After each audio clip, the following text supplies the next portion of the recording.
These are the notes for Lecture 1.1a in Math 117. The Chapter 1 has a myriad of topics in it that are pre-calculus review, so you should have seen most of what you have here, and if you haven't, well, you're just going to have to spend a little bit longer studying so that you'll understand it better. We begin here with some open and closed intervals. Just to remind you of the notation, what they mean. We usually use open circles instead of parentheses, and closed circles for brackets. So the brackets mean closed, and the parentheses mean open. This first section has a lot of information about exponents. So you need to kind of go through the exponent laws. You might pause it here and look over these to refresh your memory. There are also some important ones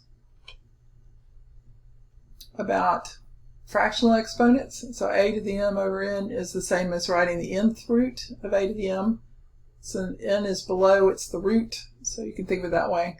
Also, if you have a to the negative n, that's the same as 1 over a to the n. A to the 0 equals 1, so anything raised to the 0 power is 1, except for 0, but we're not going to be working with that in this course. That's a Calculus 120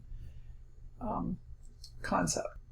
I'll work through a few of the problems here, simplifying expressions, so you can see what I'm expecting your work to look like when you take your first test. So the first one says 3x squared times 4x to the third. And remember that we're just multiplying across. So this would be 3 times 4 gives me 12.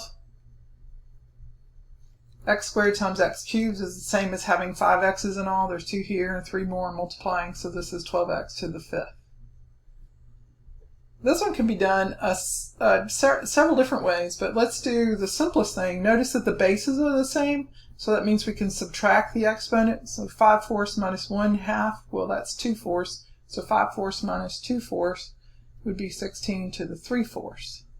The fourth root of 16, now you could go to your calculator and do this, but the fourth root of 16 is 2, cubed is going to give me 8. So you can do it by hand also. Here, I could go to my calculator, but I notice that I'm going to be multiplying these exponents. The exponent's on the outside of the parentheses, so I'll multiply. So this is 6 to the second power. And I know that's 36. When you put something like this into WebAssign, you have to be really careful that you put the fraction in, because we're going to end up with some negative exponents here. There's nothing to simplify on the inside here unless you want to write x cubed over y squared. So I could go ahead and get rid of one of the negative exponents there. But I didn't have to do that. I could have distributed this first. So if I multiply the exponents now, I have x to the negative 6 over y to the negative 4th. Now you can't leave negative exponents, so that means you're going to take the y to the negative 4th up and the x to the negative 6th down. According to that exponential rule, it says a to the negative n is going to be 1 over. So this will be y is coming up, has a negative exponent, so this will be y to the 4th. And x to the negative 6 is the same as writing 1 over x to the 6th. So that would be the answer. And note that you'd have to go into the fractional thing on WebAssign to put this in. Now this one, I'm going to go ahead and do the negative. So I'm going to rewrite this as x to the 1/4. Lots of different ways to do this. Y to the 3/2. All I did was flip this because the negative says that numerators and denominators should switch places if there's a negative exponent.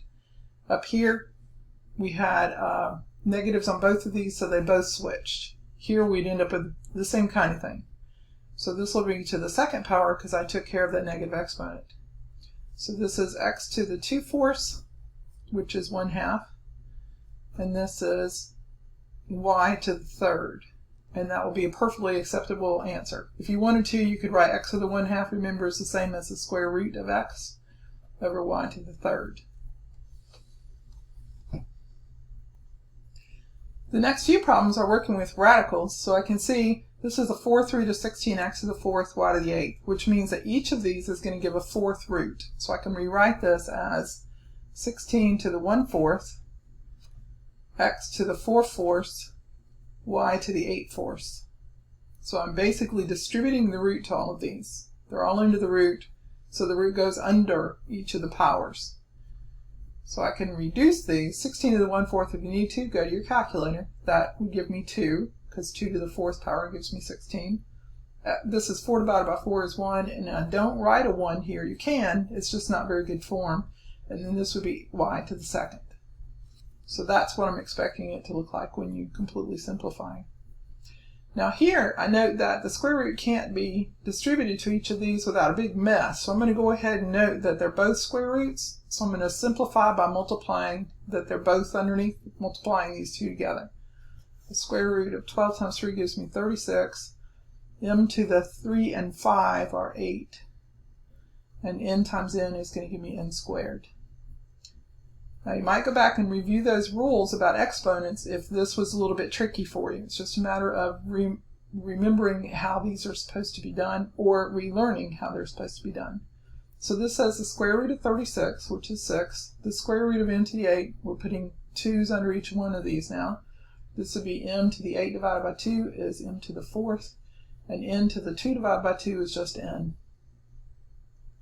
We can do the same thing with this. They're both cubed roots. So I can write this as 1 cube root, negative 27 x to the 6th, and it's a cube root. Make sure you don't forget to put the cube in there, 8 y to the 3rd. So we end up with the cube root of negative 27 is actually negative 3, because negative 3 cubed gives me negative 27. X to the 6th divided by 3 is 2. Cube root of 8 is 2. Again, if you need to, go to your calculator and do a cube root. And then we have y to the 3 over 3, which gives me 2y. So that would be my answer. I want to go over to WebAssign and work through some of the examples there now. So this is in homework 1.1, and you should be able to get to that. If you can't at this point, please email me and let me know. I sent you a YouTube video link in email, so you should have seen this first problem worked out in that YouTube video. So make sure you're looking at that YouTube video. The next problem I want to do is number 4. So it looks like this, and I want to show you how you could do this on your calculator. So I'm going to turn the calculator on. I'm just putting parentheses in. Don't use brackets on your calculator. They don't work correctly. So I'm going to put parentheses, parentheses, negative 1 divided by 3, close parentheses, and you could have used the fraction button there. Some of you really like to use that. I usually forget about it. I'm going to do a raise to the negative 2 power, and then I'm going to close another parentheses. Oops. So I went 1 parentheses too far, so I needed to get out of this and then put it in another parentheses and then raise it to the 3rd power. So the answer to this would be 729, and you just type that in here as 729. You don't need any special symbols or anything, it's just a number. If I was working this by hand, I'd have negative 1/3 to the negative 2 power, which would give me negative 1/3 to the negative 2 is going to give me a positive. I'm going to flip this because it's negative, so I end up with 3 squared, which is 9. And then we'd have 9 cubed.